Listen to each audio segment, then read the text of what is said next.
What's going on, everybody? Welcome to another episode of the Trifecta. Joined with me, as always, we have Tyrone Stallworth, Tommy Smith, and we have a guest. He's my brother. He's one of my best friends, Mr. Saul Pena. How you guys doing today? We'll start with you, Saul. How's it going? How are you? It's my first time doing anything like this, so bear with me, guys. No, I you're good. appreciate you having me on. No, of course. How about you, Tommy? How you doing today? Living the dream. Living the dream. It's going to be a good one. I've been looking forward to this all weekend, so excited Listen, for it. Sounds like you say that every week, and it's awesome. And I always look forward to it too. How about you, Ty? I'm good. Chilling like a villain, man. Yeah, on that couch as always. You know, if Randy was on here, he'd be giving us crap for the backwards hat of the couch. So, Big fact. Big fact. so we got a fun episode planned for today. First of all, we're going to be talking some basketball. The Eastern Conference Finals are coming up. Celtics and Raptors. We're going to talk about that. We're going to preview the conference finals, and then we're going to talk some football. So let's dive right into it. So I got to say, Celtics Raptors. That series is what, in my opinion, what great basketball looks like, and you don't get games like that much anymore. Tommy, what were your thoughts on the whole series? You know, it took every minute of the entire series to crown a winner, and like you said, that is truly how real basketball is played, especially playoff basketball. I mean, hats off to the Raptors. When you lose a guy, a superstar like Kawhi Leonard, and you push a team with as much depth as the Boston Celtics to Game 7, especially being down in the series early, it's just impressive. I mean, it just shows the coaching job by both. I'm from Indiana. Brad Stevens is a coach of the Boston Celtics, former coach of Butler. So I kind of had to root for the Celtics. But, man, what a series. I mean, talk about, players stepping up in big moments, even some players not stepping up when they needed to, especially last night with a big man that we might mention here in Pascal Siakam. But, just an overall great series. And like you said, what a way to, bring in ratings for playoff basketball and really get people hyped for the next series. Absolutely. Saul, what are your thoughts? I was just going to reflect to what Tommy just said, but really, grand scheme, I'm thinking the entire season this year. The NBA as a product this year has been fantastic. I have not looked forward to watching a game like I have this year, whether it be just a random Thursday night Celtics game. It's just so entertaining because you don't know what's going to happen. And I feel like for the last couple of years, why I watch, it's just going to be LeBron and Steph Curry in the finals. So to have a product that we really don't know what's going to happen is refreshing. Absolutely. Ty, how about you? Yeah, I concur with all you guys. I was just talking to my friend about this. The NBA kind of felt like an NCAA, tournament style playoff game, and this series brought back, the basketball nostalgia as far as the playoffs being gritty, tough. Everything counts, matters. Like the OG analytics shot, that was a buzzer beater. A hopeless buzzer beater that went in. Then that's what's the series. So at first I thought that the series was going to be pretty easy for the Celtics. I didn't think too much of it, and then that shot literally changed the script of the whole series and it turned into a dog fight. So we love dog fight playoffs. Nah, absolutely, and I can't agree more. And OG Anunoby is one of those players that I have to give a lot of credit to, right? Kind of one of those guys that kind of flies under the radar. You can't call him a great player, but he showed up big when he needed to for that team. And another player, Fred VanVleet. That dude, in my opinion, gets all the credit. If it wasn't for VanVleet, I don't think the Raptors were in this series at all. He kept them in it, in my opinion. And Lowry stepped up. He played good ball. Like, that's what he's supposed to do. He leads that team. He's the leader of that team. I think the one really crushing blow for the Raptors was that Siakam struggled all series. I think that was really kind of the big thing for them, is what ultimately ended up hurting them. Yeah, I agree with that in the way that Siakam is that kind of a dynamic player to where he can bring so much to the table that for a team like the Celtics to shut him down is kind of even more impressive than the Raptors staying with the depth of the Celtics team. But yes, I agree in the fact that Van Vliet was good, but man, that last possession at the end of the game, just he basically dribbled around for the entire time, and wasted the shot clock and then threw up a shot. I was so supportive of him. He's played so well this entire postseason, but in that moment, you gotta give it up to somebody. You gotta at least try to work the ball around the paint or work it around the perimeter. I didn't really understand why he just sat there and kind of dribbled around and threw up a last second shot. But I mean, I agree with you. I do think he had a really good series, but I was hoping for the fan in me was kind of hoping just to see him drain that shot or somebody else drain a shot that would send it in overtime, because that would definitely just seem like the what would define this series would be another overtime game. So Listen, you don't need to give me any more heart attacks. I had enough of that in Game 6. I would say that the difference there, that he showed the difference between him growing as a player versus an established superstar who knows how to make those decisions in the moment, in the clutch. Yeah. So as great as he was all series, it's moments like that remind you, okay, he's still got a ways to go. Now, I want to touch upon something you said, Tommy. You said keeping up with the depth of the Celtics, right? And that's something a lot of people doubted going into the postseason. People saying the Celtics bench isn't that deep, saying that they really only have their 5 starters. They don't really have a great bench. But Robert Williams came off the bench and proved that he was a dynamic piece in the Celtics winning this series. He played phenomenal all series long. For someone who didn't get a lot of minutes necessarily, he had 17 minutes last night. Then you have a player like Grant Williams. So did the Celtics bench kind of prove that they do have the depth that people were doubting, or do you think they still need to prove that? It's tough because when you look at the roster moves that they had this offseason, even in this season, losing Al Horford was a big piece. Now you kind of throw Daniel Tyson there, and he's getting more minutes. He's played well. I think he's a good stretch 5. He can shoot the ball well. He can get inside the paint. Then you also look at the loss of Gordon Hayward here in the playoffs. He actually graduated from my high school, and I've always been a fan of his, and he brings a lot to the table. He's a really good player when he can stay healthy, and obviously he couldn't stay healthy. And like you said, Grant Williams, you have these guys who are coming in basically in unknowns in a pressure situation. I mean, this is against everybody. I think people seem to forget. Yes, the Raptors lost Kawhi Leonard, but they're still the defending champions for a reason, because of the pieces around him. Kyle Lowry, Fred VanVleet, Pascal Siakam. I mean, these guys were champions for a reason. They beat the Golden State Warriors. I mean, we talked about how good Golden State's been this decade. I mean, they've dominated the entire NBA Finals for basically the last 5 years even. So I think it proves that they can show up in big moments, but they're going to have to continue to do it. You can't just do it for one game. You can't do it for 2. You got to do it for a whole series. And so if they can continue that in the Eastern Conference Finals and hopefully, into the finals, then that answers questions. And I think that points to the fact that Brad Stevens is such a good coach. I think he doesn't get as much credit as he deserves. He is one of the most talked about coaches as how good he is, but he should really be in the top 3. I think he does a phenomenal job, especially with, like I said, losing Hayward, losing Kyrie Irving, losing Al Horford.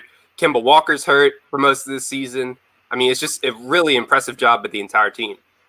So, real quick, before we get Ty's opinion on the Celtics bench, our friend Keon was asking if that is Saul. That is 100% Saul Pena. Say what's up, Saul. Give Keon that shout out. Wolfgang. That's our other friend that, he's doing stuff on Twitch. That dude is grinding and he's an inspiration. So got to give him a shout out. But Ty, what's your opinion on the Celtics bench? Well, I don't think that, the Celtics bench is as much of a big story as, the coaching. Like, the reason that they can go so deep into their rosters because everybody is coached well. You feel me? So I think that their bench actually reflects the coaching staff. So, I mean, they're going to be a good bench. But Tommy hit it on the head. Like how consistent can they be? Right. And that's the big question. If they can continue to play well like this, you might even see the Celtics, make a championship run, right? But again, it comes down to consistency. You can't just do it for 1 game, 2 games. So we just got to see. Like we just have to watch the games we played at this point. Absolutely, absolutely, and that's the exciting thing, right? Is we see players like Brad Wanamaker, Semi Ojeleye, and those dudes are they might not be getting a lot of minutes, they might not be scoring a ton, but I've noticed that each game that they've been in this past series against the Raptors, they've had at least one somewhat big of a moment that Mm, they like kind of shifted the tide for the team. yeah, And they and definitely so get those plays for sure. right. And so you got to give that credit where it's due. And I think you guys said it perfectly. Now, talking about that and going forward, obviously, like I said, we got to shout out the Raptors for a good series. And those guys were amazing. But going forward, the Celtics are playing the Heat in the Eastern Conference Finals. Woo! Talk about a series. Yeah. So we're going to start with Saul on this one. What is your prediction on the series and why? Well, first off, this is bringing me back to the big 3 days where it was Celtics Heat, bringing back memories of epic games with Rondo versus LeBron and D Wade down there. Man, it's just a lot of nostalgia there. I mean, it wasn't that long ago, but just to have that, it's just a different look in these finals, different teams that had rivalries in the past. And it's just good for the league. It's good to watch. My prediction, I've always viewed this season the Heat as kind of like the lesser version of the Raptors in terms of they have a lot of consistent players, average to slightly above average players across the board. And surprisingly, they're coached well this year. This is the first year Spoelstra actually kind of impressed me with his coaching job. He's not just riding LeBron James's coattails to the finals every year.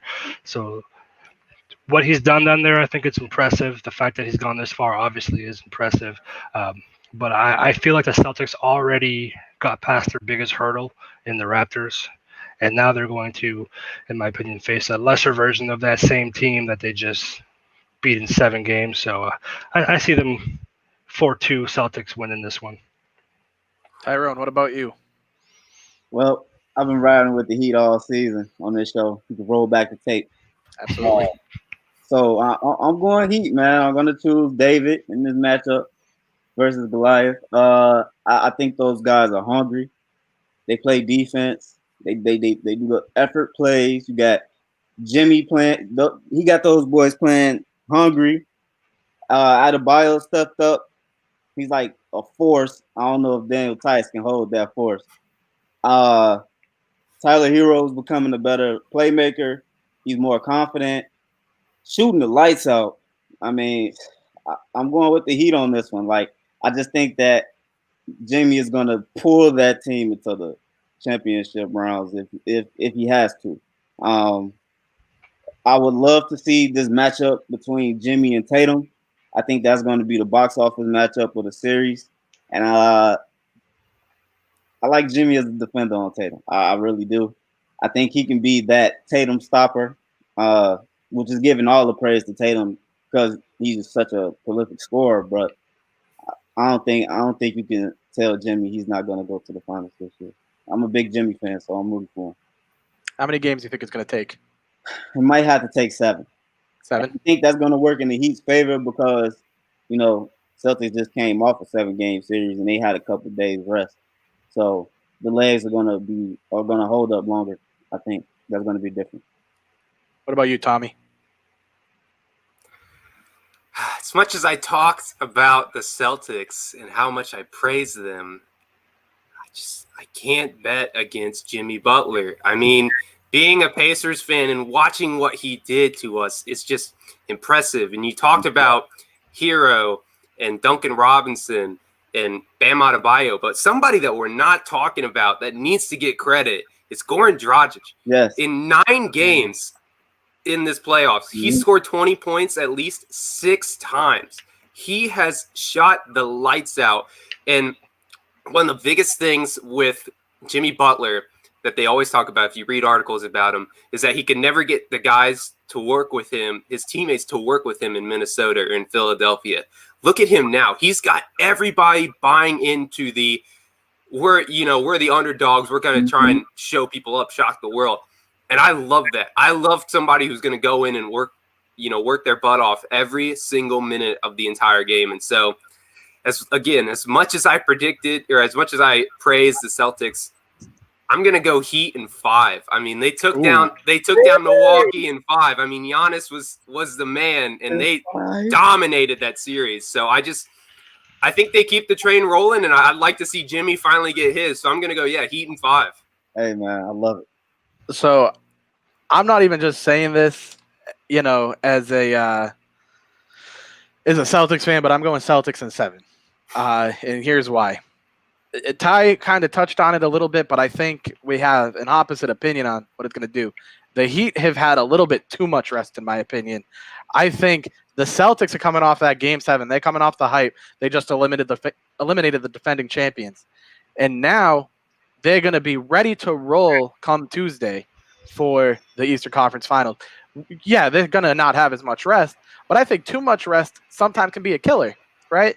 You rest too long, sometimes you get a little bit of those rough patches.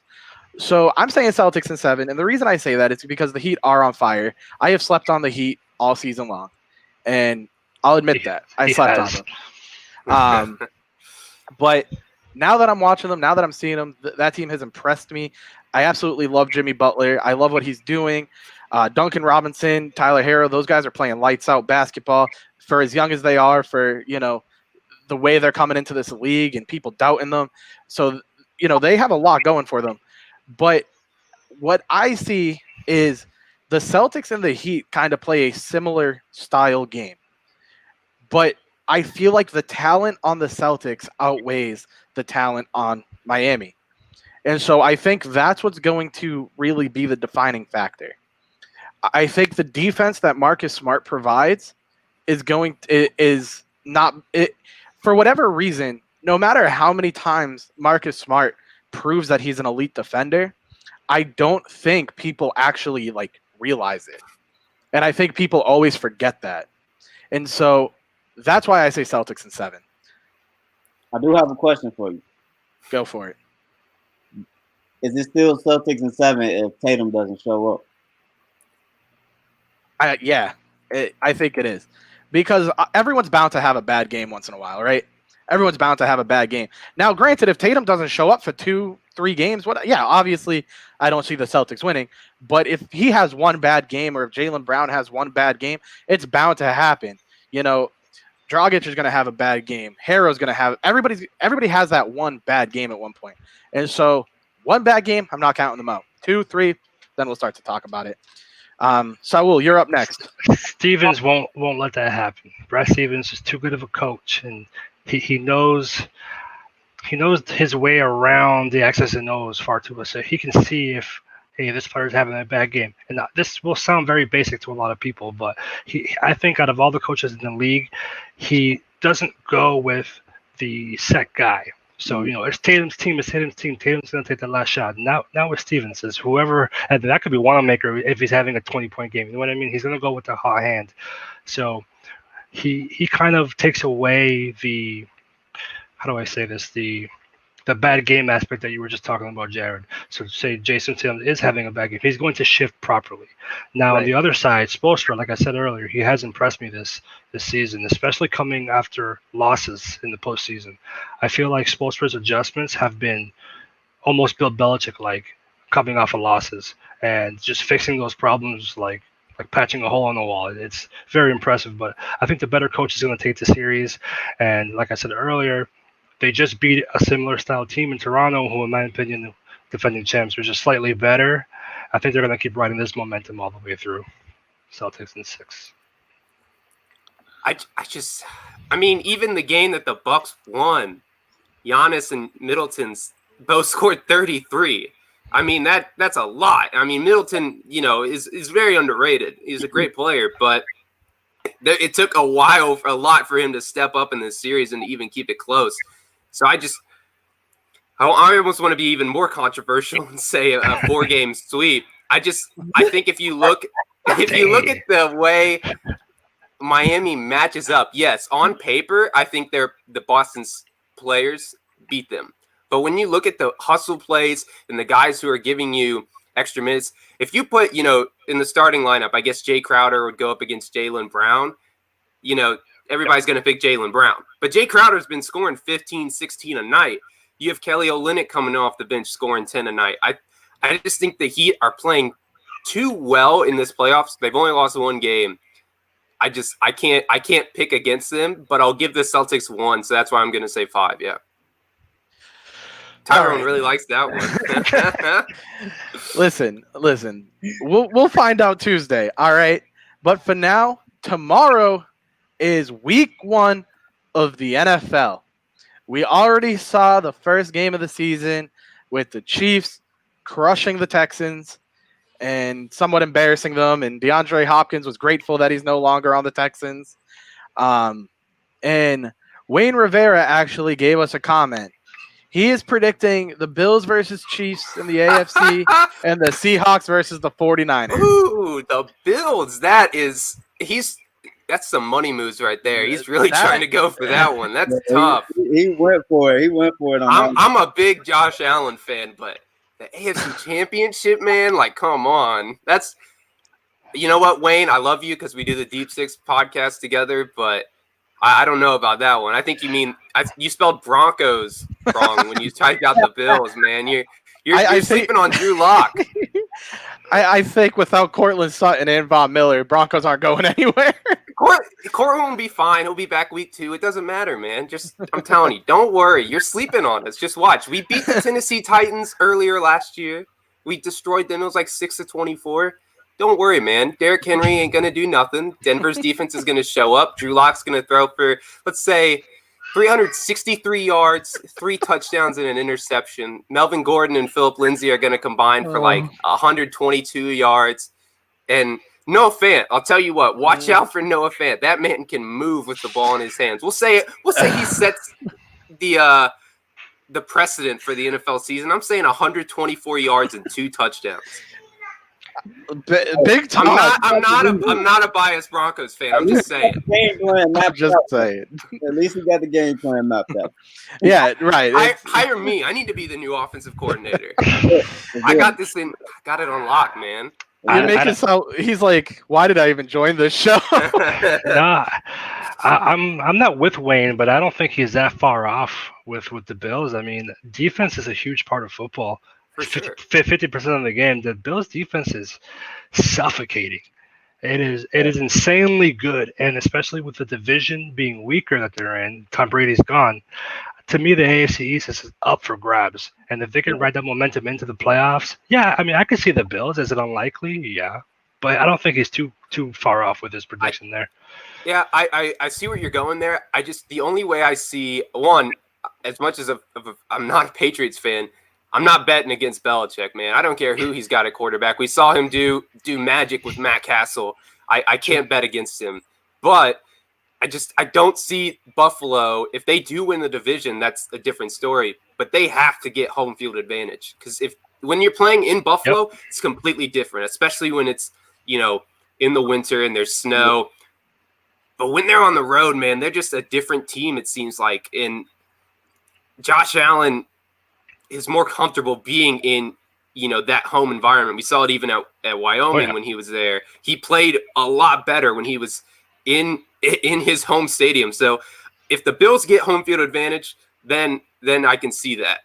But I can't bet against Belichick in that division until I see what happens. No, and the one thing about the Bills too is I couldn't even count them out last season. And who was the number 1 receiver? John Brown, right?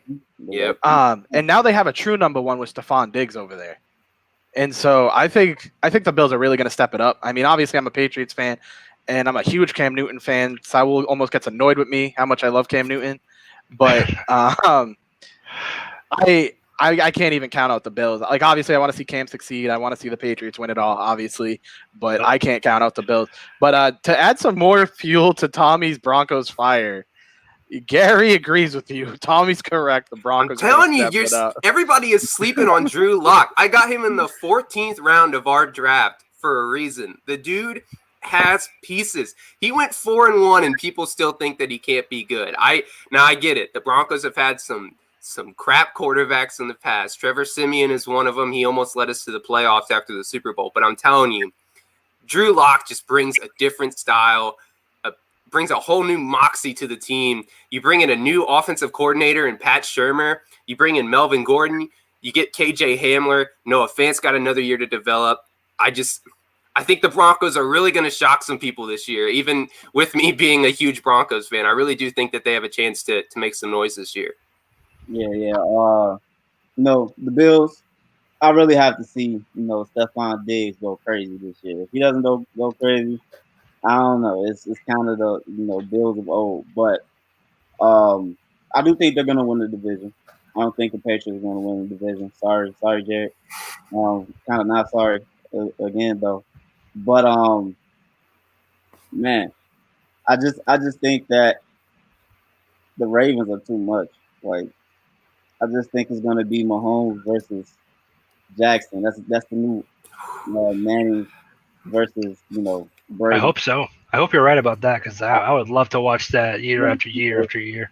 I think that they're going to be racing to the top for the next 5 years, 1-2, and they're going to meet at the end always, and it's going to be Mahomes versus Jackson, volume 1, 2, 3, 4, and 5.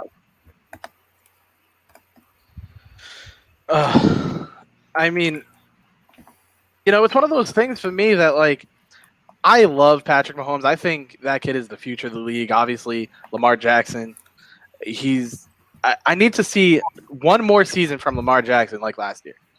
He doesn't need to put up the same numbers because, like, hold up. Hear me out. I'm not down talking Lamar Jackson. You still don't. Right. And it's not that I don't believe in him. I really do think Lamar Jackson can keep it up. So what I'm saying is Patrick Mahomes' first year as a starter, right? He threw for 5,000 yards and 50 touchdowns. Insane. Absolutely insane, right? And then last season, he obviously didn't have as good of a season as his first year, but he still had a phenomenal year, right? Lamar Jackson doesn't need to do exactly what he did last year. He just needs to have another good year. But I think he'll do it. I really do think he will do it. But before I can say he's the absolute future, as long as he stays in that system, Harbaugh's he's got it right. He's got the perfect scheme for that quarterback. Mm-hmm. As long as he's got that in his back pocket, he's going to have those options for days. And the defenses are just not going to know what to do. There's just too many ways he can go. He's too fast. He's too strong. He's too accurate. Whoa. I'm too with Tyler accurate. On this one. Too accurate? What are you talking about? Dink and dunk. Man, anybody can do a dink and dunk. Well, it got Brady 6 rings. I guess. It works. Okay, but he had... Look, man, I'll tell you what. I like Lamar Jackson. I do. I think he's a great player. I do think he's the future of the NFL. But I do not think he is as good of a passer that people think that he is. You look at his 2 appearances in the playoffs, he did not show up. 14 for 29 his first year against Los Angeles. He threw an interception in that game. This year, yes, he threw 59 passes because of the game script. They were losing the entire game. Missed 28 of those. He went 31 for 59 and had 2 interceptions. I like Lamar. I think he does bring a different style. I mean, it's tough. You look at what Vic did in his career. It's tough to game plan against a guy who can move that fast in the pocket, throw that well on the run. But I just don't think he's as accurate as people, say. And that's always been my problem with Cam Newton is it's the same thing. I don't think Cam Newton can make all the throws that you need to make as an NFL player. I think he can do a good job, and he can definitely win you some games. Obviously, he won MVP. He led his team to the Super Bowl. But I just think in those pressure situations like Lamar has had in the playoffs and even like Cam did in the Super Bowl, he hasn't shown up yet. And so until he does, I can't pick the Ravens to to make it to even beat the Chiefs. I like the move of J.K. Dobbins. I think that's a good move for them to get. I think he brings a completely different dynamic than what Mark Ingram brings. I have to go. The Chiefs are my pick for the Super Bowl and the AFC. I just don't see how they can't repeat, especially after, they dominated Houston on Thursday. It wasn't even close. You look at the box score, and they couldn't do anything. When you put in Clyde Edwards-Helaire and he gets over 100 yards in his first game, and completely gashes a decent, Texans linebacking core with Zach Cunningham. You got Justin Reed in the back. It's safety. I can't pick against the Chiefs this year. Oh yeah, I'm not saying pick against the Chiefs. I'm just saying it's gonna be that grudge match every year. It's gonna be Drew Lock versus Mahomes. Nope. I'm telling you, man, 3 times a year, man. 3 times a year. And Lock's winning all of them this year. Listen, Tommy, I love you. I agree with your Lamar Jackson take for the most part. I do think he's a little bit more accurate than you give him credit for, especially with the solid receiving core. I think Hollywood Brown's really going to step it up this year. I think he's going to have a huge year, and we'll talk about him a little bit later when we talk about our fantasy segment. But for right now, I really do think that Tyrone's on the right track, right? Like, it used to be obviously Patriots, right? They were always in the AFC Championship against whoever, and it was one of those like big things, and that's what we're going to get out of the Chiefs and Mahomes, right? That is the next, in my opinion, they're the next dynasty. Obviously, they haven't proven that yet. They've won 1 Super Bowl, but Tyrone has been saying 7. The Chiefs say they want to go for 7. I can't even say they won't get it. It's going to be hard and it's going to be tough, but it's definitely possible. Saul's saying 3, but that's it. Like, they are the top dog right now in the AFC, and I really think that second spot is up for grabs. It could be anybody. We have, and again, not saying this as a Patriots fan, but we literally, because there's so many unknown variables with the Patriots now, ever since Tom Brady left, the receiving core is a lot different than we're used to. There's no telling if the Patriots could still be that number 2. It could be the Baltimore Ravens. It could be the Titans with behind Derrick Henry. No, not after this Monday night. I'm telling 10 o'clock on ESPN. You watch. Drew Lock is showing up. Look, I think the Broncos can get there. I don't think it's this year. I think give it 1 or 2 more years once they get a couple more pieces. But I'm saying that second spot is up for grabs. But that number 1 spot is all Chiefs all the way. Yeah, I want to throw in something real quick. We haven't seen a repeat champion in 16 years since the 2003 and 2004 Patriots. If I look at every team on paper since then, the Chiefs are the best roster going into the next season. They've retained so many pieces, bringing in a guy like Clyde Edwards-Helaire. This is going to be a tough team to beat, even for a Broncos fan in the same division. This team, especially after what they showed, on Thursday night, this is going to be a team that you don't want to face, especially if Mahomes can stay healthy off of his injury last year. This guy is out to prove that, last year wasn't a fluke. And I think at the end of the day, we could see a 49ers Chiefs rematch, which would be, I'd be 100% okay with that. But I can't see the Chiefs not winning the Super Bowl this year. You're thinking 16-0? No, 16-0. Who do they lose to? I already told you, the Broncos, 14-2. 14-2, man. What are you talking about? They'll beat us in the playoffs. I'm telling you, man. I need to get a giant sign or something that just says Drew Lock's biggest supporter. Just hang it up, put it on my head or something. I'm telling you, man. They're gonna lose 1 to Denver. I promise. Well, week 1, we're talking a lot of games across the league. I got my eyes on the Packers versus the Vikings game. I'm excited about that one. I'm more excited about Aaron Rodgers specifically, obviously. Can we talk about who has the most to prove to themselves this year? I don't think it's anyone but Aaron Rodgers. This is the year that he has to come out and really put on the show, kind of almost reprove that he is as elite as we like to think he is. Yeah, I actually agree with you. Like Aaron Rodgers, he has to get it done this year. They just drafted that new kid. I think his name is Love. I think they love them some love down there. I don't know. But me playing, my Packer hater mode right now. I want to see everything go up into chaos this year for the Packers. So I don't think Rodgers gets it done. I think that he's going to fight his team towards the latter half of the year. His coaching staff is going to be looking at him sideways a little bit.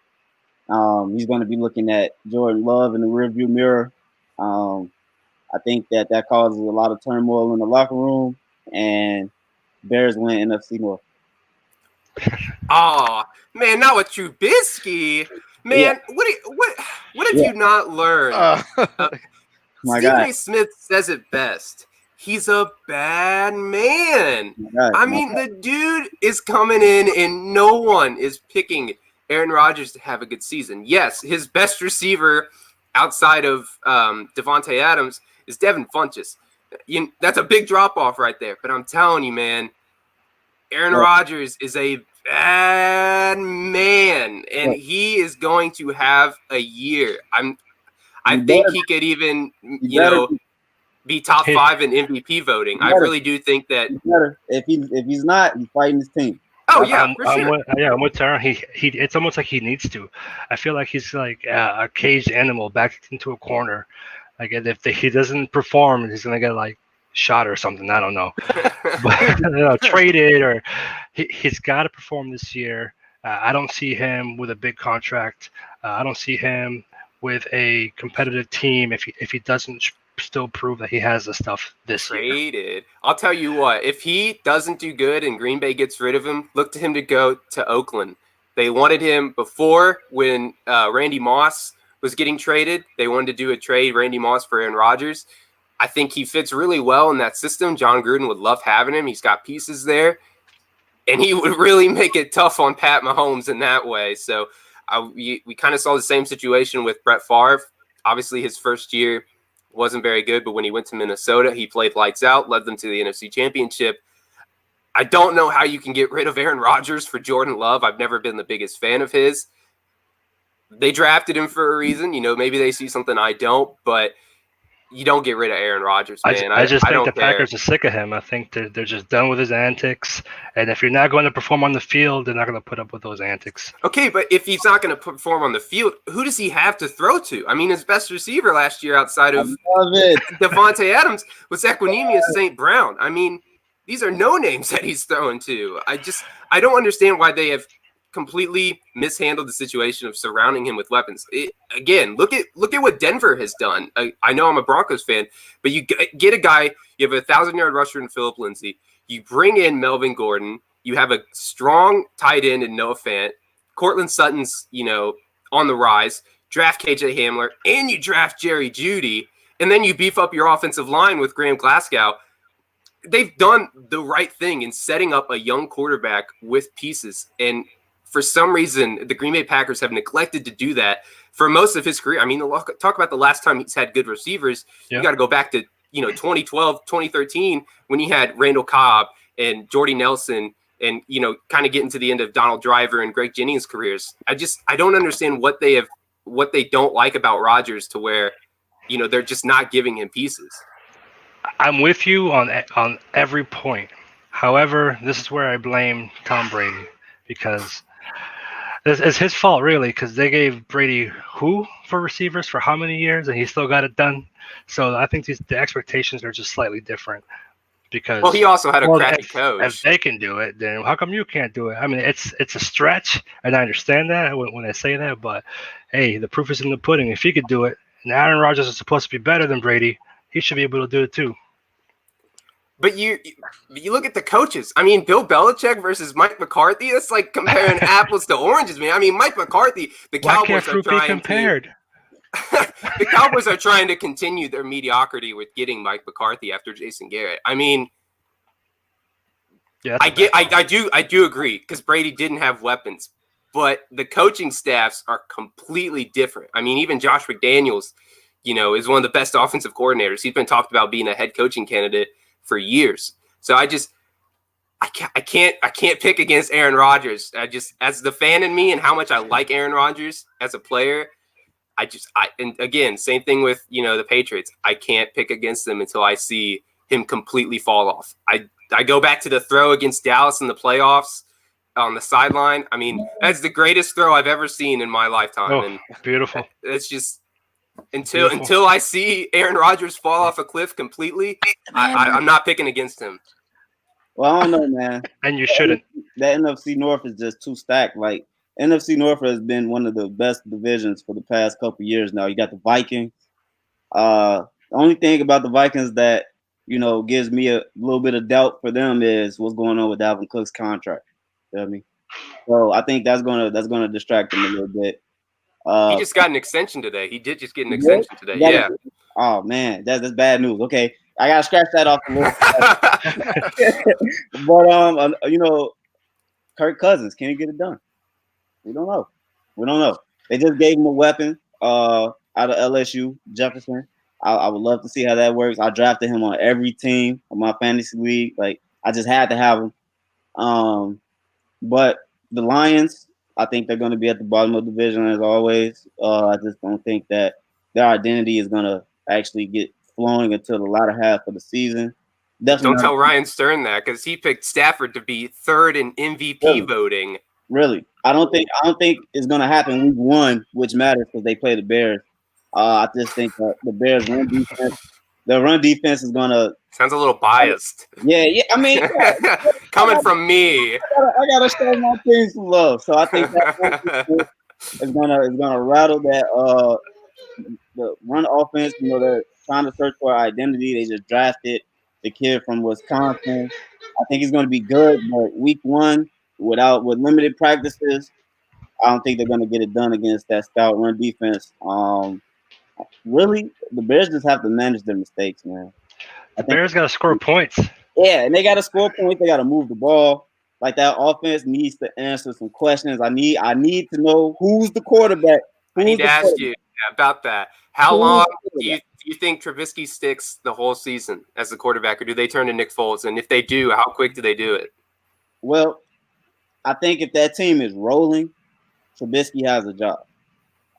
Again, our defense dragged Rex Grossman to the championship. So if they could drag Trubisky to the championship, he keeps the job. I think if it's if it's shaky, they can't get any yards, they not scoring touchdowns, you got to give it to Nick Foles.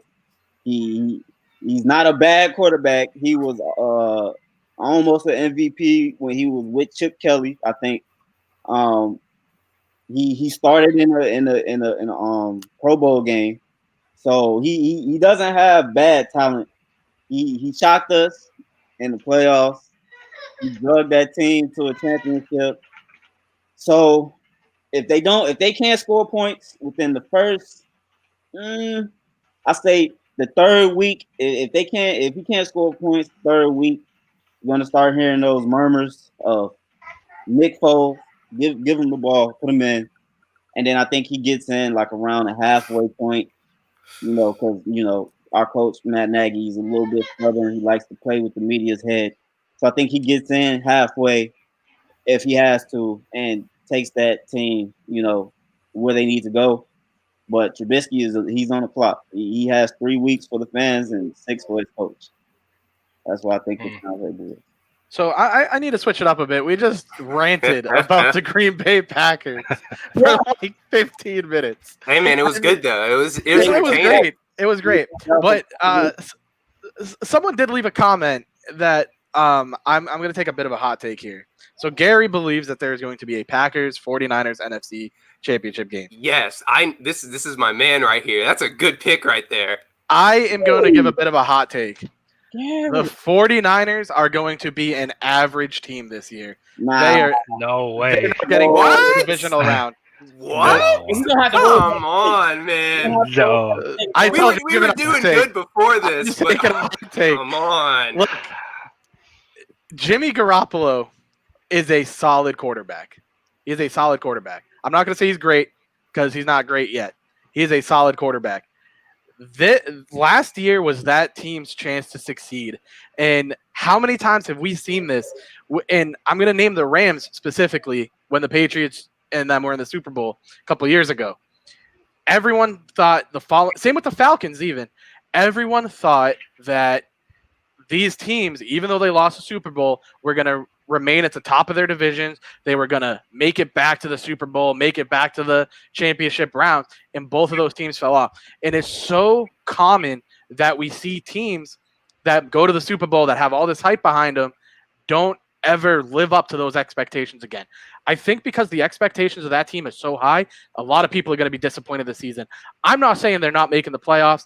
They're a 10-6 team, maybe 11-5, but they're not making it past the divisional round.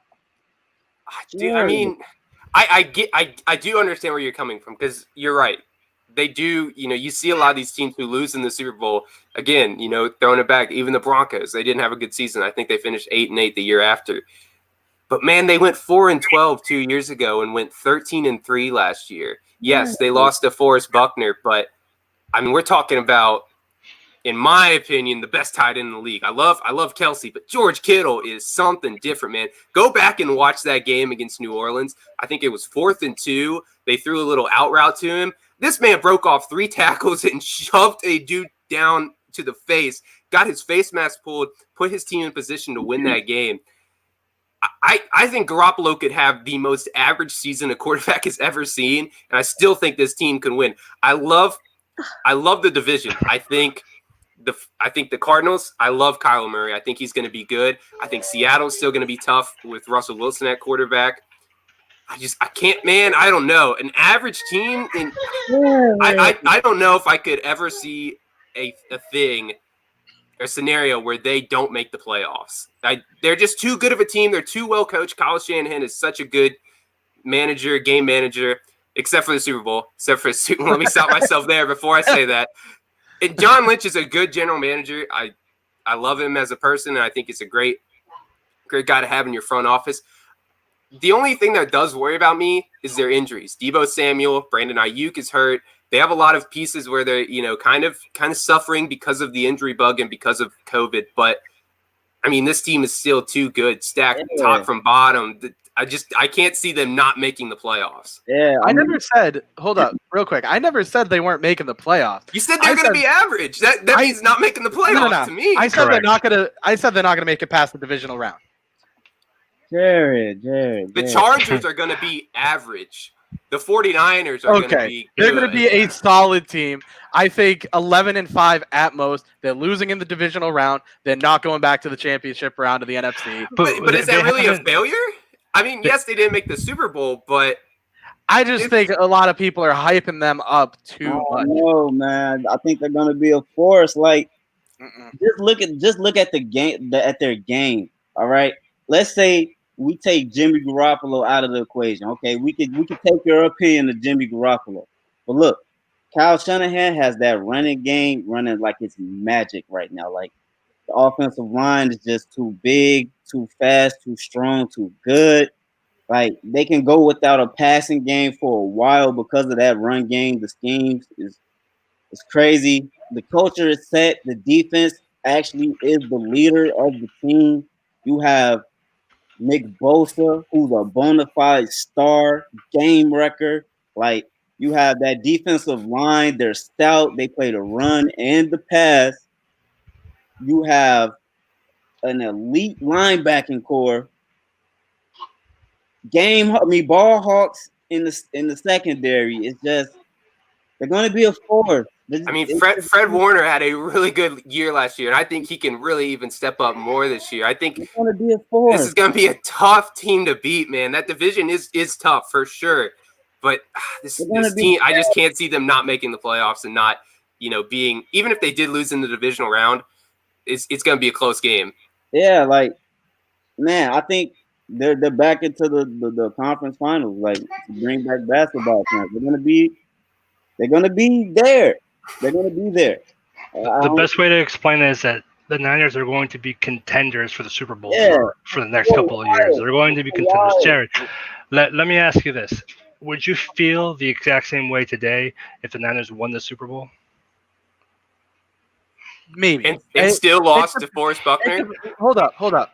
If they won the Super Bowl, I still would. It's not like the Chiefs, right? Like I feel confident and I think we can all agree that we say the Chiefs have the best chance at repeating, right? Yes. If the 49ers won the Super Bowl, I don't think they'd be making it back to the Super Bowl. But okay, my follow-up question is what happened to the Niners between then and now that's so drastically different? There's not much that's drastically different, right? It's the same roster. So why wouldn't they yield the same results or similar results?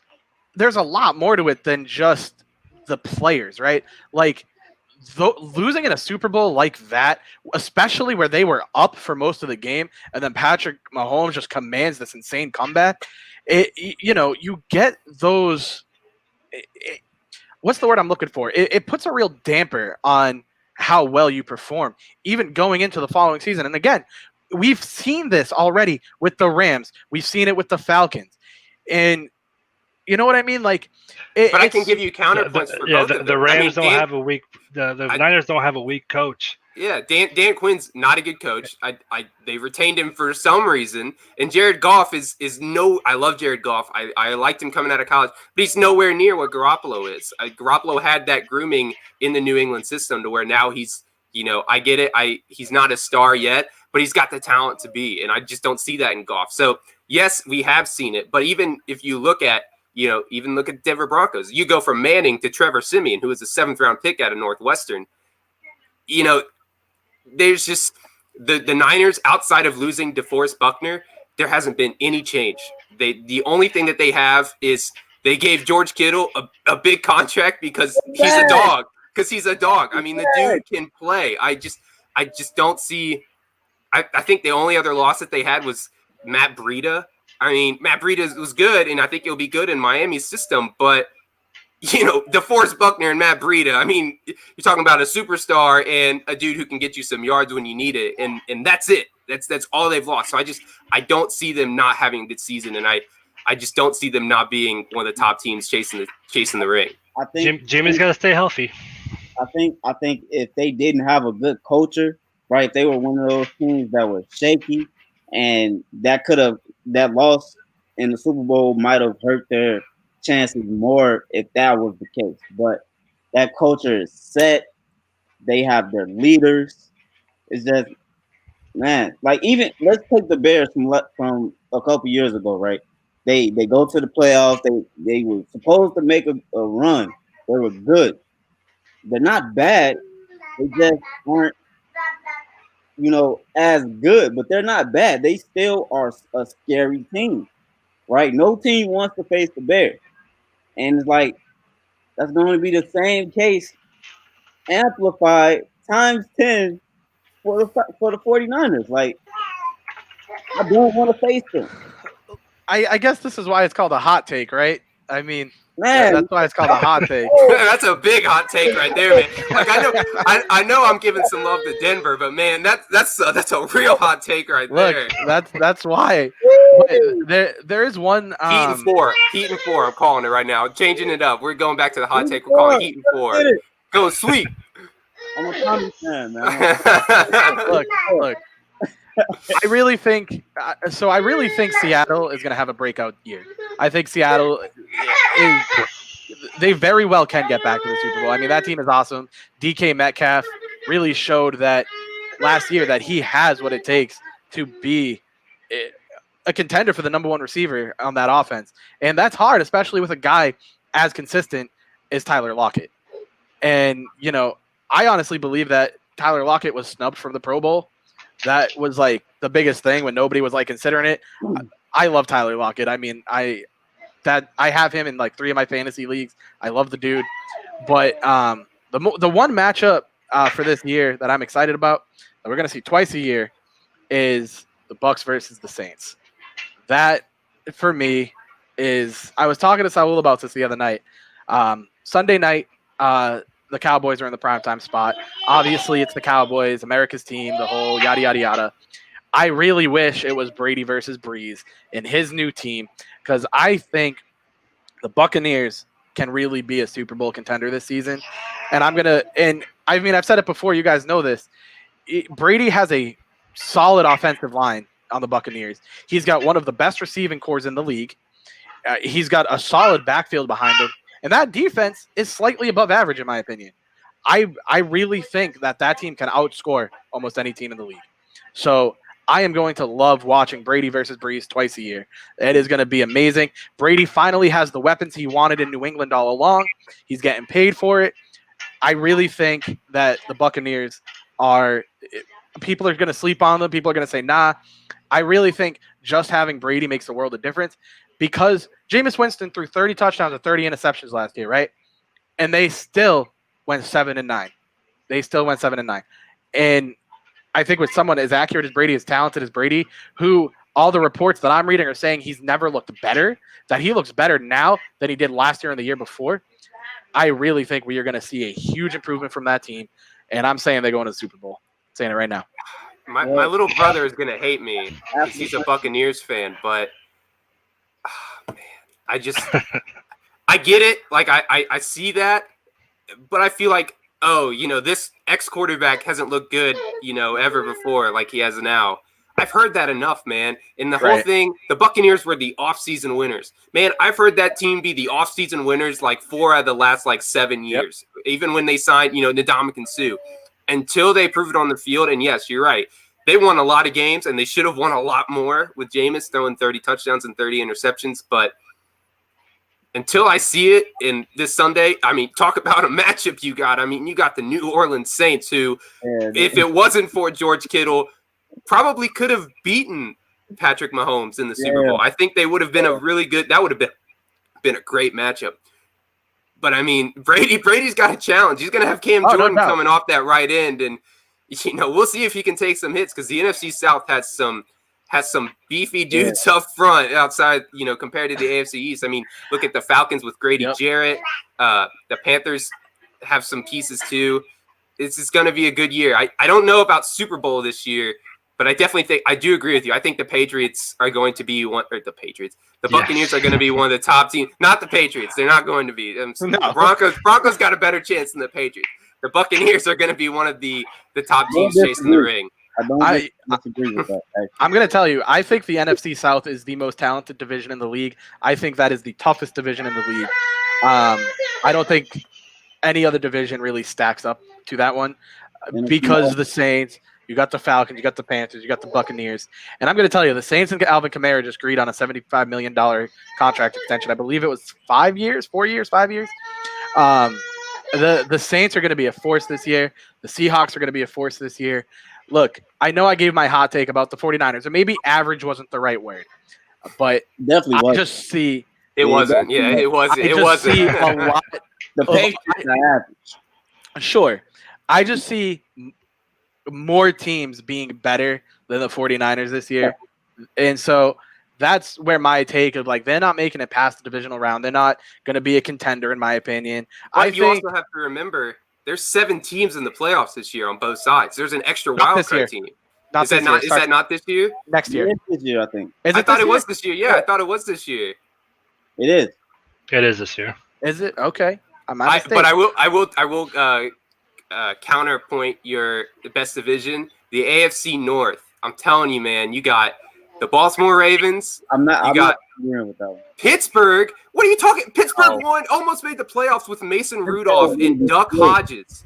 The Browns, yes, I get it. They didn't have a good season, but their roster on paper is still one of the top 10 in the entire league. And then you got Joey Money coming out of LSU, Joe Burrow leading that Bengals squad.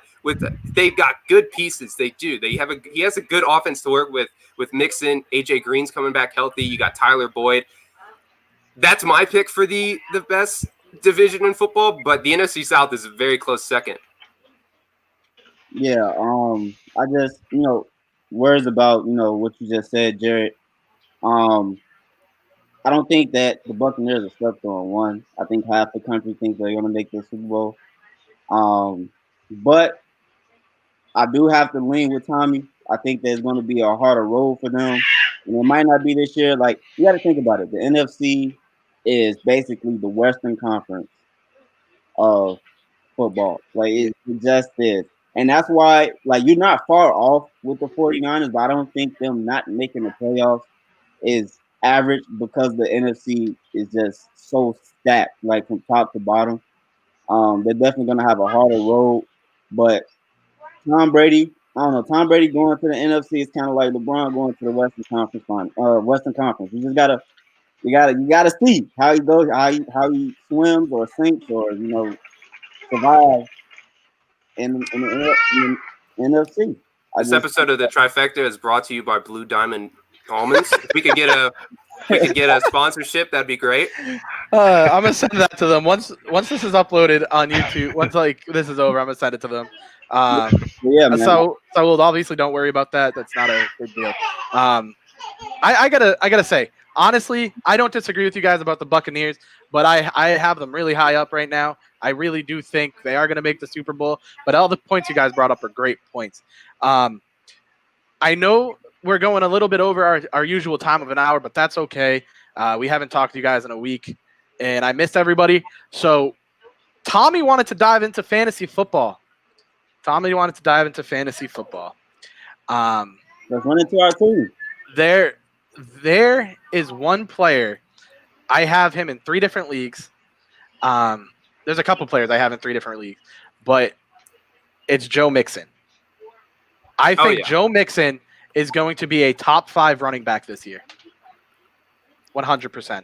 I 100% agree. I really do. I loved Joe Mixon last year. I thought he had, you look at what Zach Taylor was doing, especially with the offense that they had. Their offensive line was hurt. Their center, Billy Price, didn't have a really good season.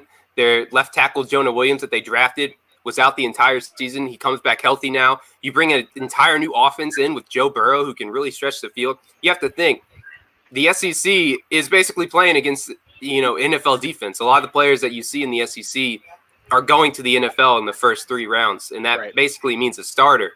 And so Joe Burrow had in my opinion, the greatest college football season that you've ever seen against NFL talent. And now he's stepping in with pieces. And so he takes that load off of Mixon where they don't have to. Defenses aren't stacking the box because they have to, worry about Joe Burrow throwing the ball. He can run too. I think that's something that a lot of people don't see in his game. But yeah, I totally agree. Joe Mixon I even think he could be a top 3 running back. He's got the skills. He's a good pass catcher. I'm telling you, Tyrone, I know we've been doing some hot takes, but I'm telling you, look at Joe Mixon's rookie season. The guy can make plays, and he can really do a good job in the pass game. I totally agree with you, Jared. Joe Mixon had back-to-back 1,000-yard rushing seasons, back-to-back. And he had a really bad offensive line last year. So if they come back healthy and they stay healthy, I'm terrified to see what that dude can do. I really do see him top 5. I think top 3 might be a little bit of a stretch, but I do see top 5. I honestly think Dalvin Cook's going to fall off. I don't think Derrick Henry's going to have a repeat of last year. Not against Denver, I'm telling you. Week 1's going to be a bad day for that man. But I do think Joe Mixon's going to step it up. Obviously, there's Christian McCaffrey, Ezekiel Elliott, Saquon Barkley.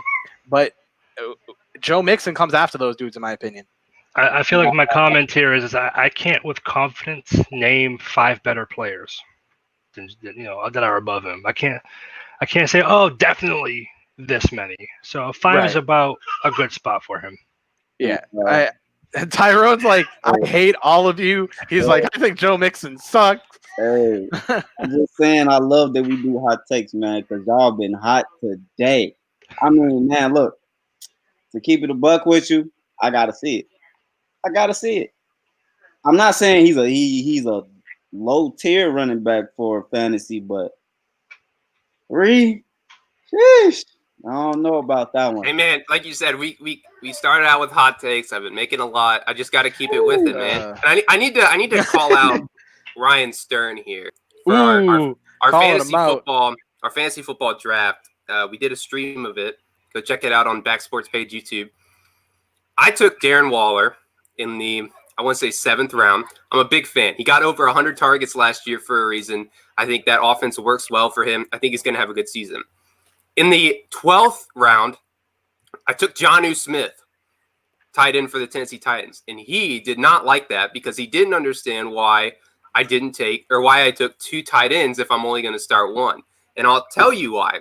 Because if one isn't good, I'll start the other. If one is good, then I ride the high hand. If they're both good, I'm trading one of them for somebody else. So I don't want to hear that. No two tight end thing. I don't care if I'm only starting one. I'll keep him on my bench, and he'll look pretty sitting down there. We share the last name. So, I got to do some I'm not starting him week 1 because he's playing, again, the Denver Broncos. So, you don't start anybody on Tennessee. I'm telling you, just stray away from that game. I'm telling you, bro, he had like 20 yards against Denver last year. I have to warn my bell cow.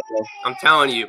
My bell cow. Start every Denver Bronco you can and take every Titan that you find on the roster and just push him to the side for this week. I'm telling you, it's the Broncos fan in me is strong this week. I'm telling you, we're gonna have a good game on Monday. So I have a question for you, Saul. I know you're not a big fantasy football guy. We've talked about this in the past. You got too enthralled with it. But if you had to pick, I'm going to give you two different positions. If you had to choose, a team, right, in the NFL that you think out of everybody on that team, their players would be the best for a fantasy team, who would you pick? It's a great question. I gotta go overall team. It's gotta be the Niners. The Niners. I think there would be getting the most wins, the most rushes, the most consistent catches. I think the offensive game plan they have over there is solid enough to score consistent points on a week to week. I mean, I don't think they're going to be throwing up these crazy high numbers, but you know you're going to get what you're going to get points wise with an entire roster of Niners. Tyrone, how about you? The same question. You got to go with the Chiefs, man. They're the gold standard when it comes to picking for position players for fantasy. Patrick Mahomes is going to be probably number 1 or number 2 quarterback. I think he's going to be number 2 quarterback behind Lamar Jackson because of what he can do with his legs. You have Tyreek Hill, arguably one of the best wide receivers in the game, and he didn't even do anything week 1. Like, I was kind of disappointed. I have him on my team, and I was like, why isn't he catching ball? Then you have Kelsey, number 2 tight end in the league behind Kittle. Again, gold standard. You have all of their options are going to touch the ball. So you got, the lower tier players like Sammy Watkins and, Robinson. But nice name value. You probably trade them. So definitely get them on your team. Even the defense, is viable.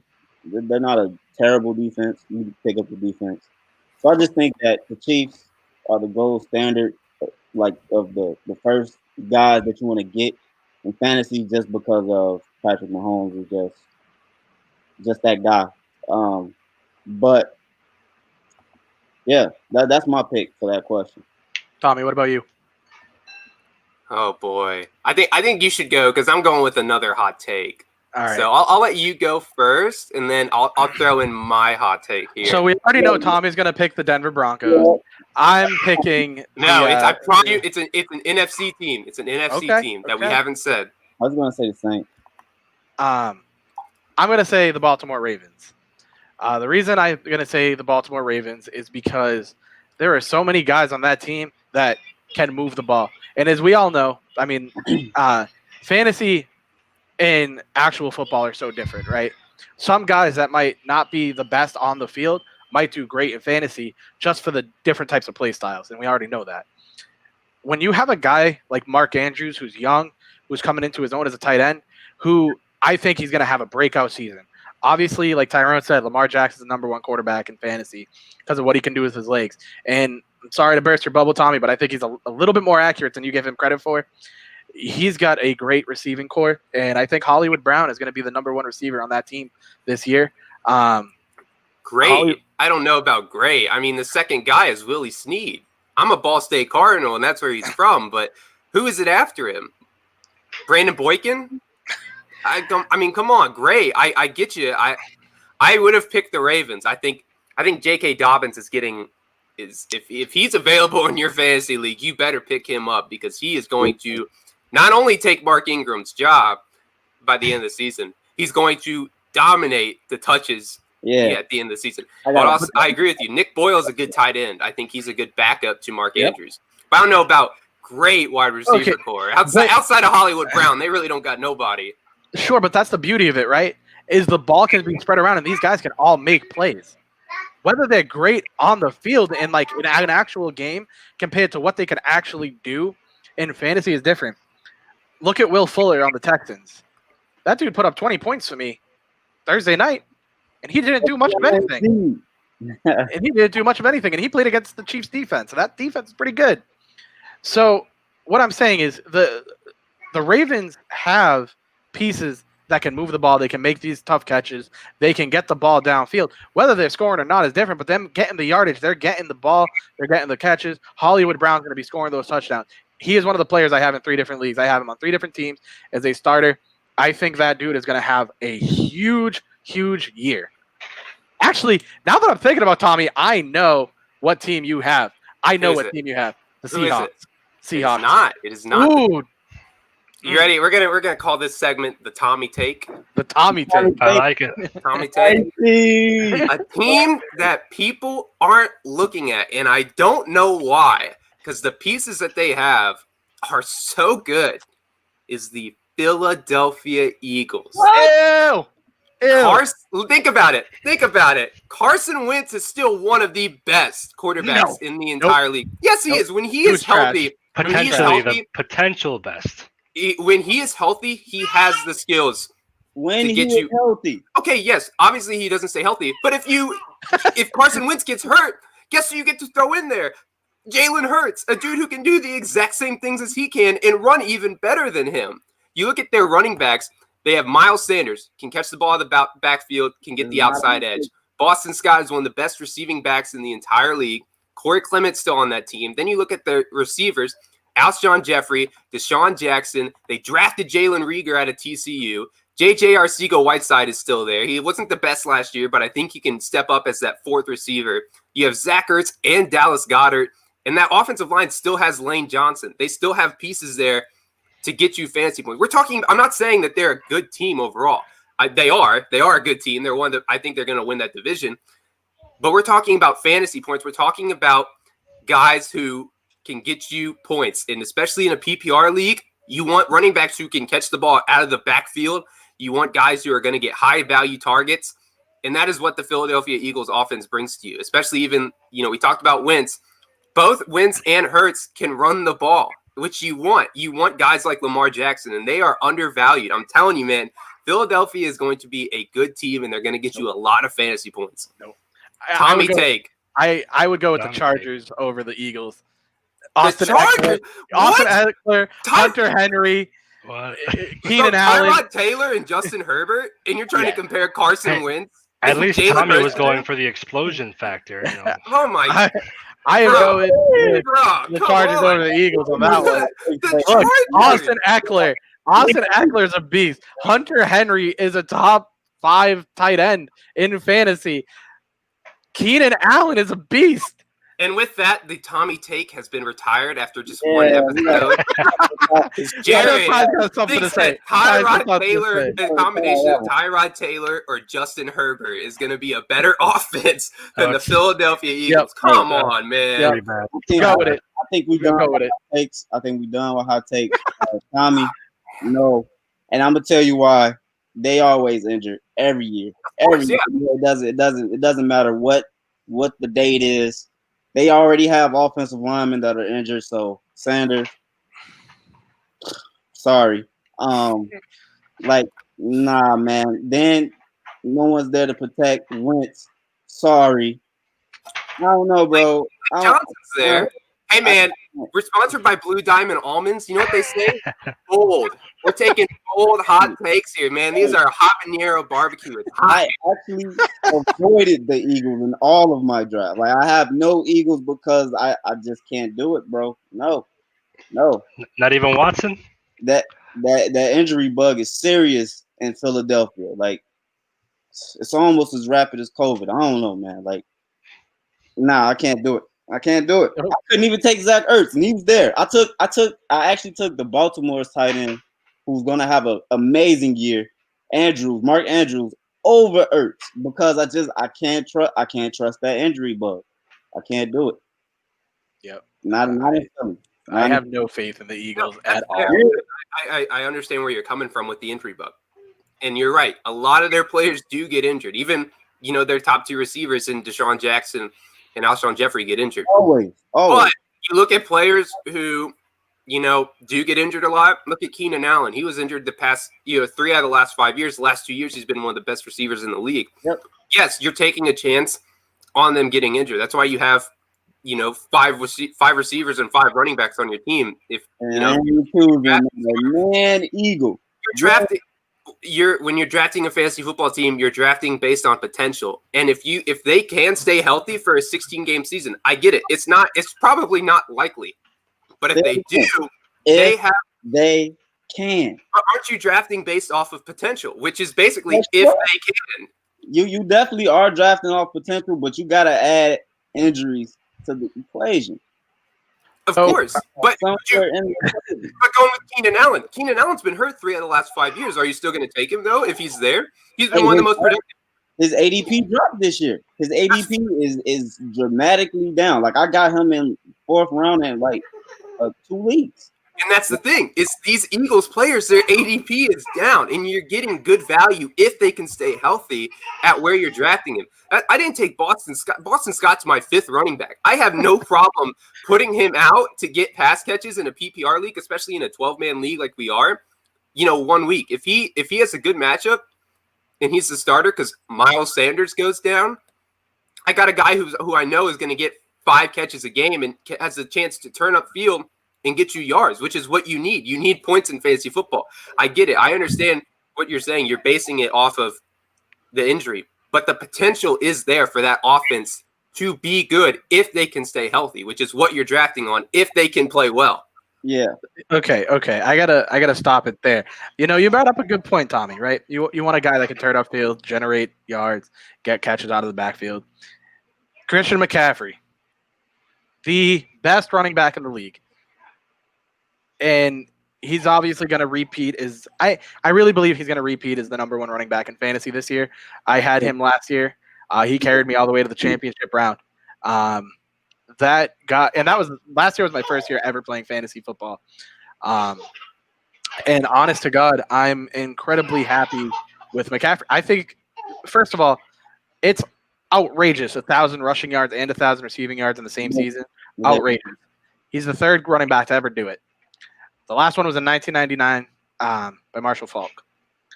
And it's super impressive. Almost a ludicrous. Yeah. Superhuman. Right. Like, that dude just is something else. And the fact that he did it with such a weak offensive line is that they have in Carolina, which, for whatever reason, they still haven't really fixed it. Don't know why. I love my Panthers to death, but, I have my doubts. I mean, I'm hoping Teddy Bridgewater can help turn that team around, but Christian McCaffrey is like the type of dude you want at running back, obviously. And I think one guy that had a little bit of a down year last year, who a lot of people slept on this year, I mean, obviously he still went in the first round of every draft, but I think one person that kind of went a little bit later than they should have this year is Alvin Kamara. I don't know.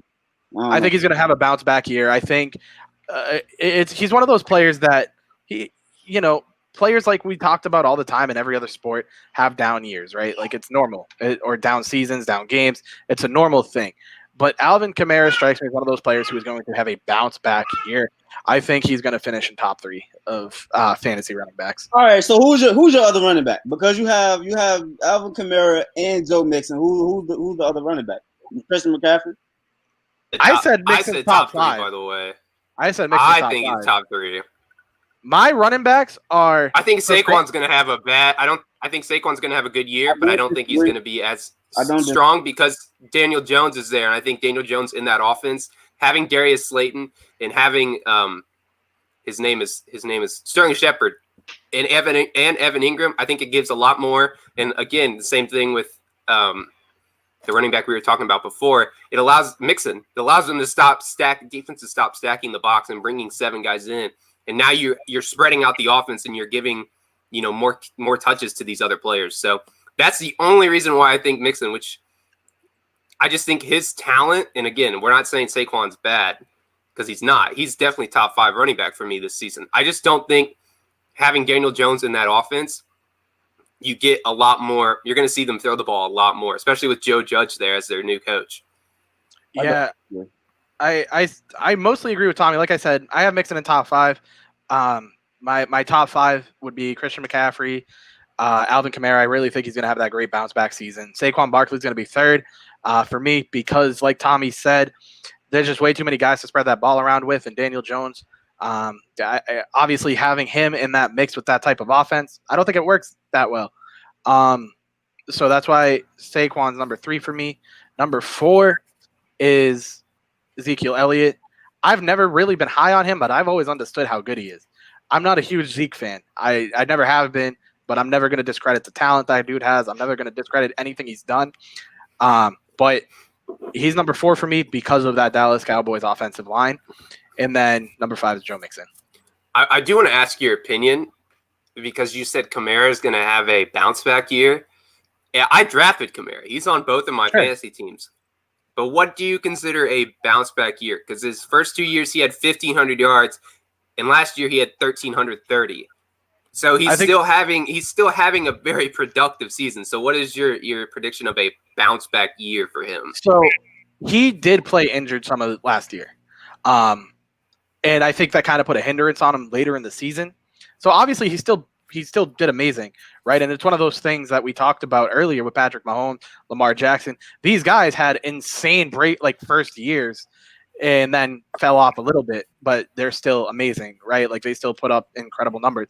And that is something that Kamara did, but I really think we're going to see him back in that 1,500 and might even say 1,600 yard range this season. It's extremely difficult to maintain. It gets harder as you get older, not easier. So sometimes your earlier years are really your best. But if your ceiling is so high, even if you drop down 10%, you're still elite. Yeah, Yeah. His 1,300 yards, like you're right, he did get hurt a lot. But if I have a running back who's getting 81 catches a year, yes, he didn't put up the rushing numbers. I think he had sub 800. Yeah. But he brought 81 catches, and in a PPR league, that's the kind of guy you want. So that's why I'm saying I like Saquon Barkley, but I think Mixon brings in more of a pass catching. No doubt. And with that offense that they're moving, they're going to do a lot to keep Joe Burrow in the pocket and keep him upright. They're going to start doing a lot of dink and dunk, a lot of screen passes. So that's why I say Mixon. I don't think that Saquon is better than Joe Mixon, but I think that this year Mixon has a chance to do better because of the offense that he's in and having such a young quarterback. Absolutely. So, guys, I do want to give a huge shout out and thank you to Mr. Saul Pena for joining us today. It's his first time doing anything like this, as he mentioned at the beginning of the show. So, for everybody watching, for everybody who will be watching once this is all over, please give this man your love. I so happy we brought you on. Again, Saul, thank you for joining us. No problem. And whenever you want to come back on, just let us know. We're more than happy to have you. Thanks, guys. I appreciate the conversation. You guys are very good at what you guys do. So thanks for having me. I'm glad I could throw some punches in there. Absolutely. Appreciate it. I hope you enjoyed the Tommy Take segment that lasted. Blue Diamond. Give us a sponsor. We're definitely going to talk about that segment. Yeah, we're about to get hit with that Blue Diamond lawsuit real quick. Yeah. 170 calories in each serving. Thanks, guys. But yeah, no problem, Saul. I will definitely talk to you later, my friend. Bye. All right. So, real quick before we end the show, we'll give it another five minutes or so before we end this off. I'm loving our fantasy talk right now, but I did want to touch back on that Kamara thing real quick. Obviously, Kamara had sub 800 rushing yards last year, or just over 800. I believe it was either 850 or just under 800. When I say bounce back, I think he's going to have 1,000-yard rushing this year, and I still think we're going to see the productiveness out of the backfield in terms of pass catching. So that's what I mean when I say a bounce back year. Obviously, he's still a great talent. He's a generational talent, and it should be considered one of the best running backs in the league. But that is something that I do feel strongly about. I saw him drop to the 6th pick in one of my drafts, and I took him in a heartbeat because, it's Alvin Kamara. Yeah, I got him at 4, so the value's there. I don't know how you could pass up on a guy like him. I think, like you said, it's, and Saul said it best, it's tough to continue that production at such a high clip as you get older. And in that offense where there is pieces and where they are throwing the ball, Michael Thomas is getting 18 targets a game. So, yeah, I mean, it's tough to continue that, but I do still think his value, I consider him as, a 4, a 5, anywhere you can get him in the middle of the first round, 4, 5, 6 pick. I think he's, the best bang for your buck there. I also think we haven't even seen him in his prime yet. This is what last year was only his 3rd year. We haven't even seen him in his prime yet. That's the craziest part about it. Same thing with McCaffrey. Same thing with Mixon. Like, the future of the running backs in this league It's crazy. is incredible. We haven't. So I'm gonna just rattle off 5 names real fast, and they're not even close to their prime yet. We have Christian McCaffrey. We have Saquon Barkley, Alvin Kamara, Joe Mixon, Ezekiel Elliott, and like, these dudes are. Don't forget crazy good. Clyde Edwards-Helaire, man. I saw something special. Bro, Oh yeah. I'm gonna be 100% honest before we end this show. I slept on Clyde Edwards-Helaire. Mm-hmm. I will be 100% honest. I was like, he seems good, right? He's gonna be a good piece in that Chiefs offense, but I did not expect him to be as dynamic as he was on Thursday night. This is my take. All right. I think Clyde Edwards-Helaire has a Kareem Hunt season. Yeah, I think he's going to finish in top 7 in running backs. I think he's got the talent to really do that. I think he's going to add some juice to it. I think that Clyde Edwards, he's going to place 4th amongst running backs. Like, this is my list. I have, and the top 3 are fluid, but here's my list: Christian McCaffrey at 1, Zeke at 2. I think Saquon is going to get the value. He's going to get the value. So it's going to be 3. You have, I think it's going to be Edwards-Helaire at 4. I think it's going to be Kamara at 5. Joe Mixon at 5. Kamara at 5. Joe Mixon is in that 6 to 10 range somewhere. Derrick Henry is in that. Derrick Henry is not having the same year he had last year. I can promise you that. Bro, he's running over everybody. Nope. I'll give you my top 5. We'll go McCaffrey, because I don't know how you can not pick as him to be the number 1 running back.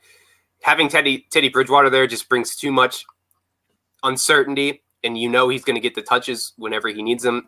He's a dominant player. He's the best running back in the league by far. I think 2, you got Kamara. I agree. I think he's going to have a good season. 3, I got to stick with my guns. I got to say Joe Mixon. 4, we're going Saquon. And 5, I'm going to throw in a little sleeper here that people aren't talking about a lot. He's definitely in that top 10 conversation. But Nick Chubb is a dominant runner. Look at his game against Atlanta last year. I mean, the dude has breakaway speed for how big he is. He can catch the ball out of the backfield, which is what you want. He does have a good complement in Kareem Hunt, but that offense suits him well. He's got pieces around to where, again, they don't have to stack the box. Yeah, he's not going to see that box. Yeah, and that's what you want. And he is a powerful rusher. He can run in between the tackles. He can get to the outside. And like I said, he's got that breakaway speed. So Nick Chubb, if you see him there sitting at the end of the first round, I'd take him. I think he's going to have a really good season in that offense. I actually have a running back that I value a little bit higher than Nick Chubb, but similar placement, similar, kind of situation. Chris Carson on the Seahawks. And I'm gonna be frank. Obviously, I believe he finished top 8 last year, something like that, for running backs. But he also had fumble issues, which was the big thing. I really think he bounces back from that. I think he tightens that up, and it's a stretch, and like I'm not putting him in my top 5, but I think if he can tighten it up with the fumbles, I think if he works on like not getting injured, obviously, I really can see him finishing as a top 5 running back. I don't think he will, but I definitely see it's doable. So Chris Carson's another one of those running backs that like you might look at him and pass on him and then not, But listen, guys, we've been at this for an hour and a half. This is, I think, our longest show to date. Guys, obviously, thank you so much. Obviously, I love doing this every week. Heck yeah, man. Sir. Just like every other time we end the show, Tommy, tell everybody where they can find you. Tommy Smith 1515 here on my. We're getting ready for MLB playoff season. Tampa Bay Rays still number 1, as I predicted here in the show. And I'm telling you, if you want to follow my Twitter, yeah, run the tape back. And I'm telling you, you're gonna want to look at it in about 6 months. Yeah, actually, you know what? Look at this show on Tuesday. 363 yards, 3 touchdowns, and a pick for Locke. 124 in the air for Noah Fant. I'm telling you, Denver wins 31-17. You're sleeping on Denver. Denver's going to have a really good season this year. 31-17. No, I will not put money on that, but I'm telling you right now. We'll make it simple. I'll just put money on the fact that Denver is not going to win on Sunday. $10. Okay. $10. Yeah, why not? $10. Make it simple. Something small. Okay. Yeah. All right. All right. So $10 says that Denver's going to lose this weekend. If they lose, you send me $10. If they win, I'll send you $10. Dude, my Venmo's going to be looking nice here shortly. Yeah, right? Woo! Tony, baby. Hi, you want to get on this Denver Bronco. Hi, you want to get on action? I'm good on that action, but I'm definitely for the Broncos. Stay up late, Jared. I'll send you a message right after that fourth quarter. When the Broncos just in that game, I'll say, give me that $10. All right. Listen, I'm a man of my word. But they play Tennessee week 1, man. Derrick Henry's gonna steamroll them. I'm sorry, bro. He had 24 yards their first game, man. I'm telling you, Denver's dominated him last year. Tyrone, and you're adding Jarrell Casey, who is a Titan, a former Titan. You're putting him in there. I don't care if they lost Von Miller. Yeah, it stinks. It hurts. Bradley Chubb's coming back. AJ Johnson, dude, is a dog. All right, enough about Denver. Tyrone, tell everybody where they can find you. You can find me at, Instagram at Ty Talk Sports. You can find me at Facebook at Tyrone Stallworth, just like you see on the screen. Just make sure you look for this handsome face.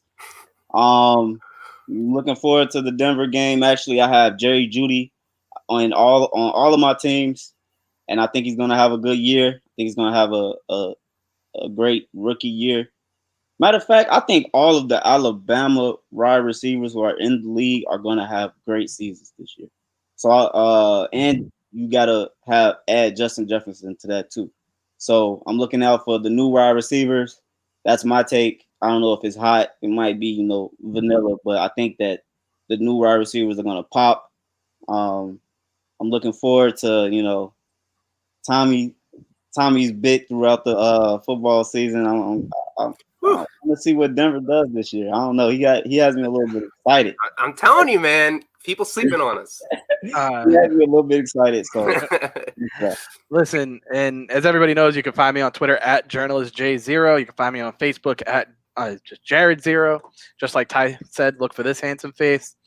And then, obviously, go to backsportspage.com. Check out all the great content that is constantly going up by some of the greatest writers that you will ever see. Shout out to Bill Ingram. Shout out to Randy Zelia for putting this all together for us. Check out a bunch of the shows that Back Sports Page produces. We're on Spotify. We're on Apple Podcasts. There's the X and Velo podcast. There is the Hardwood Huddle. There's Off Topic with Randy Zelia. Tommy, what's the which one? Deep Six Wrestling Deep Podcast. Six. There you go. We just had an episode go up, and we also had me and Randy did an interview with former WWE superstar Santino Marella for his Off Topic show the other day. So go check those out. That is amazing. Check out all the great shows that Back Sports Page is putting up. Look forward to the new shows that are going to be coming. We are going to be starting a Back Sports Page daily podcast. It's going to be every day around 3 p.m. or 4 p.m. Eastern. It's going to have a rotating cast of people. You'll sometimes see me. You might see Ty, Tommy. You'll see Randy. You'll see a bunch of the other members of Back Sports Page. Again, check out all the great content going up on the site. You can find Back Sports Page on Twitter at backsportspage.com. You can find Back Sports page on Instagram, YouTube, whatever it is, you name it. Also, the Trifecta is coming to Snapchat very, very soon. We're working on putting together a Trifecta story. So if you want, follow us on Snap. You can kind of see our everyday lives, especially when it comes to to sports. And before we log off for the day, Gary gave one more hot take that he expected from Tommy, but did not get. He expected Tommy to say the Jets will be in the Super Bowl. No. Hold on now. I'm a believer in Sam Darnold. I always like Sam Darnold, but not with Adam Gase, man. I dealt with that in Denver. No way, man. Sam Darnold's seeing ghosts. I don't even have faith in him. I know I give some hot takes, but no, I'm not going to that route, man. Maybe next year, maybe in 12 years. It's been Super Bowl 3. Joe Namath ain't walking through that door. Nope. It's okay, but no, not in the Super Bowl. We'll say 5-11 for the Jets. The New York Jets. Gase gets fired midway through the season. So with that, folks, you heard it here first from the mouth of Tommy Smith. The Jets are going 5-11. With that, guys. Oh, right. Real quick. We are brought to you by Blue Diamond Almonds. Man, y'all gonna get canceled, man. All right. Before we get canceled, I bet they'd enjoy the free publicity. maybe, but we are out of here, guys.